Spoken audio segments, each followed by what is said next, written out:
नमस्कार दोस्तों, मैं रवि, आप देख रहे हैं मनी लाइफ। मनी लाइफ में आपका स्वागत है। हमारे चैनल पर नए हैं तो सब्सक्राइब कीजिएगा, नोटिफिकेशन ऑन कर लीजिएगा ताकि हमारी खबरें सबसे पहले आप तक पहुंचे।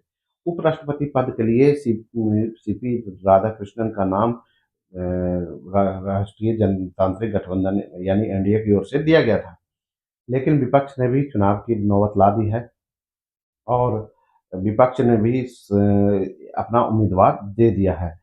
वो उन विपक्ष के उम्मीदवार जो हैं बी सुदर्शन रेड्डी हैं। बी सुदर्शन रेड्डी जो हैं साधारण पृष्ठभूमि के हैं, किसान परिवार से आते हैं और अब इससे क्लियर हो गया है कि 9 सितंबर को अब उपराष्ट्रपति का चुनाव होगा। तब दोनों जो उम्मीदवार हैं तमिलनाडु से हैं और उसी समीकरण को ध्यान रखकर विपक्षी गठबंधन ने सुदर्शन रेड्डी को उतारा है उपराष्ट्रपति पद के लिए। टीडीपी और वाईएसआर कांग्रेस के लिए दुविधा अब खड़ी हो गई है। तेलुगु देशम पार्टी एनडीए का हिस्सा है, लेकिन कैसे वो दक्षिण दक्षिण के नेताओं को समर्थन नहीं करेगी, ये उन लोगों के लिए एक दुविधा वाली बात कर दी है। वाईएसआर कांग्रेस भी भाजपा और नरेंद्र मोदी की करीबी दिखती है, तो उनके लिए भी दुविधा की घड़ी उठ खड़ी हुई है। दोनों की उम्र में 11 साल का अंतर है। राधाकृष्णन जो है 68 साल के हैं, सुदर्शन रेड्डी जो है 79 वर्ष के हैं। दोनों जो है उपराष्ट्रपति या राज्यसभा के लिए होने वाले निर्वाचक मंडल द्वारा दोनों का उम्मीदवारी घोषित की जानी है। एनडीए के पास लोकसभा में निर्वाचक मंडल में 782 सदस्य है। इसका मतलब जीतने वाले पक्ष को कम से कम 392 वोट लाने होंगे। एनडीए के पास 293 हैं और राज्यसभा में 133 हैं। तो दोनों को मिलाकर बहुमत होती दिख रही है। लेकिन अगर टीडीपी और वाईएसआर कांग्रेस ने अगर पाला बदला तो परेशानी खड़ी हो सकती है। एनडीए के जो उम्मीदवार हैं वो 2 बार से कमिट रूप से सांसद रहे हैं, तमिलनाडु भाजपा के अध्यक्ष भी रहे हैं, झारखंड और तेलंगाना के राज्यपाल भी रहे हैं और वर्तमान में महाराष्ट्र के अभी तक राज्यपाल हैं।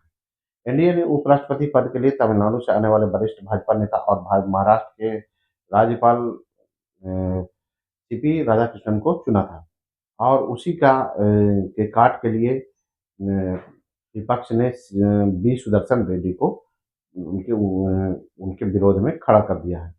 बी सुदर्शन रेड्डी जो है किसान परिवार से आते हैं और एक साधारण घर से आते हैं। उनकी पृष्ठभूमि न्यायपालिका की बुलंदियों को छुआ है। उनके बेटे सुप्रीम कोर्ट के जज और गोवा के पहले लोकायुक्त बनने तक का उनका सफर प्रेरक रहा है। बी सुदर्शन रेड्डी का जन्म 1946 में हुआ है और वो मौजूदा तेलंगाना के रंगारेड्डी जिले के इब्राहिम तालुका के नया गांव में हुआ था। एक साधारण किसान परिवार से आते हैं और वो जीवन में बड़ी ऊंचाइयों तक पहुंचे हैं। 1971 में वे उस्मानिया यूनिवर्सिटी से लॉ की डिग्री ली है और उसके बाद 1988 से 1990 तक उन्होंने प्रैक्टिस की है आंध्र प्रदेश हाई कोर्ट में। 1990 में वो अस्थायी वकील बने और उस्मानिया यूनिवर्सिटी के कानूनी सलाहकार भी बने हैं। 1995 में अस्थायी न्यायाधीश, 2005 में गुवाहाटी हाई कोर्ट के मुख्य न्यायाधीश भी रहे हैं। 2007 में सुप्रीम कोर्ट में और 2011 में न्यायिक सेवाओं से रिटायर हुए।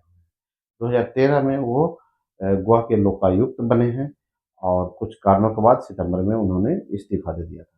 आंध्र प्रदेश हाई कोर्ट के जज भी रहे हैं, गुवाहाटी हाई कोर्ट के चीफ जस्टिस रहे हैं। 2007 से 2011 तक सुप्रीम कोर्ट के न्यायाधीश रहे।